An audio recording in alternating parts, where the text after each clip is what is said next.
নারীদেরকে বিশ্বনবী কাচের গ্লাসের সাথে তুলনা করেছেন।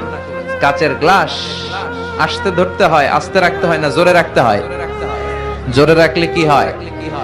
ভেঙে যাবে। স্ত্রীকে ভালোবাসবেন, স্ত্রীর সৌন্দর্যের প্রশংসা করবেন। এখানে এত আওয়াজ কিসের? সবাই মাইকম্যান হলে সমস্যা হবে, ওরে করতে দেন, তুমি ঠিক করে দাও সাউন্ডটা, কোনো আওয়াজ হবে না। পিন ড্রপ সাইলেন্ট, আওয়াজ হলে আমি বক্তব্য করি না। পিন ড্রপ সাইলেন্ট, পিন পতন নীরবতা। নারীদের পেটটা খনি, গ্যাসের খনি, তেলের খনি, স্বর্ণের খনি, চিনেন? এরকম খনি। এই নারীকে যদি ইসলাম শিখান, কোরআন শিখান, এই নারীদের পেট থেকে বড় বড় আল্লামা বেরোবে, মুফাসসিরে কোরআন বেরোবে, হাফেজে কোরআন বেরোবে, মশিউর রহমানের মতো শিল্পী বেরোবে। আর যদি হেজাব না পড়ান, জি বাংলা স্টার জলসা দেখতে দেন, এদের পেট থেকে বেরোবে ডাকাত, টেন্ডারবাজ, চাঁদাবাজ। গাঞ্জার টাকা না পেলে যে বেয়াদব গুলো লাথি মেরে মায়ের ঘর থেকে বের করে দেয়, এরকম বেয়াদব। এজন্য নারীদেরকে যত্ন নিতে হবে। ঘরের শান্তি, ভালোবাসার মূল উৎস হচ্ছে হাজবেন্ড ওয়াইফের মধ্যে গুড রিলেশনশিপ। কিভাবে বাড়াবেন? টিপস কি? টিপস হচ্ছে আগে সালাম দিবেন। আজকে মাহফিল থেকে যেই কি করবেন? আগে সালাম দিবেন। পারবেন না?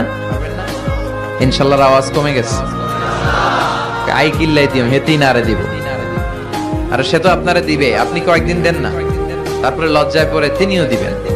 মা আয়েশা বলেন, আমি এত বছর বিশ্বনবী সংসার করলাম, একদিনও আমি বিশ্বনবীকে আগে সালাম দিতে পারি নাই। আমি প্ল্যান করে বসে থাকতাম আজকে আগে সালাম দিব, কিন্তু বিশ্বনবী দরজায় ঢোকার অনেক বাইরে থাকতেই পড়তেন, আসসালামু আলাইকুম ইয়া আহলাল বাইত। ঘরে যারা আছে সবার প্রতি আল্লাহর সালাম।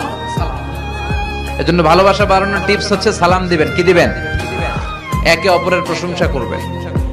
আপনার স্ত্রী আপনার জন্য সাজুগুজু করে, লিপস্টিক দেয়, কিন্তু একদিন আপনি তারে বলেন না তুমি সুন্দরী। অন্য কেউ যদি বলে ভাবি আপনি সুন্দরী, ভেজাল লাগবে না? বউ আপনার, আপনি বললেন না তুমি সুন্দরী, পাশের ঘরের এক ভাই বলল ভাবি আপনার তো হেভি লাগতেছে, অসাধারণ, আপনি ঝামেলা আছে না নাই? আপনি বললেন না সুন্দরী, আপনার ছোট ভাই বলে ভাবি তুমি সুন্দরী, ভেজাল আছে না নাই?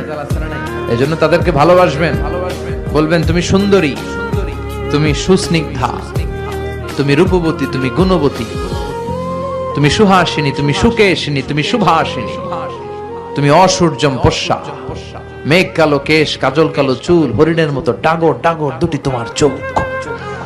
বলবেন না? বলবেন না? পোলাপাইনরা কয় ইনশাআল্লাহ, বিয়েই করে না এখনই কয় ইনশাআল্লাহ।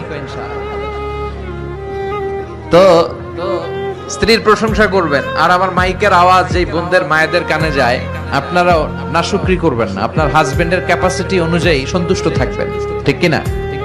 দুই কারণে নারীরা জাহান্নামী হবে বেশি। এক, নারীরা একে অপরকে লানত দেয়। দুই, তারা স্বামীর নাশুকরি করে। আমার মায়েরা, বোনেরা, হাজবেন্ডের উপর প্রেসার ক্রিয়েট করবেন না। অধিকাংশ হাজবেন্ড মারা যায় স্ত্রীর প্রেসারে, হার্ট অ্যাটাক করে, ঠিক কিনা?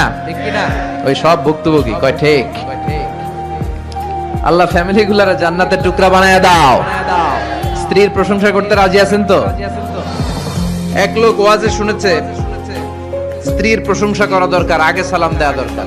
মাহফিল শেষে বাড়িতে যে রাত বাজে 12টা, স্ত্রী দরজা খুলে দিছে, আগে আগে সালাম দিচ্ছে, আসসালামু আলাইকুম। স্ত্রী কয় ঘটনা কি? 20 বছর সংসার করলাম, একদিনও সালাম দেন, আজকে হইলো কি? যাই হোক, ওয়ালাইকুম আসসালাম বলে স্বামীকে ঘরে ঢুকাইছে। তো ডাইনিং টেবিলে খেতে বসেছে, স্ত্রী খাবার বেড়ে দেয়, স্বামী খায় আর মিটি মিটি হাসে।